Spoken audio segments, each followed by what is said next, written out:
Hi friends, ఎలా ఉన్నారు? Mensa international అనేటటువంటి ఒక సంస్థలో హై ఐక్యూ చాలా గొప్ప మేధావులు, చాలా వందల లక్షల మంది పనిచేస్తుంటారు. ఇంచుమించు 1,50,000 మంది.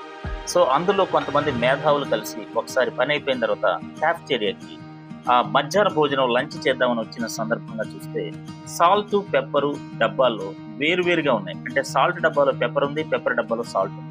ఇదేంటా అని చెప్పి ఆశ్చర్యపోయారు. సరే, ఓ పని చేద్దాం, మన బ్రెయిన్ ఉపయోగించి దీన్ని ఎట్లా ఒకట సాల్వ్ చేద్దామని చెప్పి ఒక పెద్ద నాప్కిన్ తెచ్చి, స్ట్రా తెచ్చి, అందులో సాల్ట్ పోసి, ఇది సాల్ట్ ఓకే, ఇందులో పెప్పర్ పోసి, ఆ నాప్కిన్, ఆ స్ట్రా ఓకే, ఇవన్నీ కూడా పోసి చేస్తున్నారు.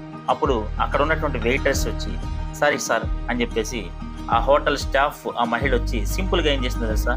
ఈ మూత రాస్తుంటారు కదా పైన, ఉప్పు మూత, ఈ మూత, ఆ మిరియాలు పెప్పర్ మూత రాస్తుంటారు కదా, ఈ రెండింటిని జస్ట్ సింపుల్గా మూతలు తీసి మూతలు మార్చి అంతే.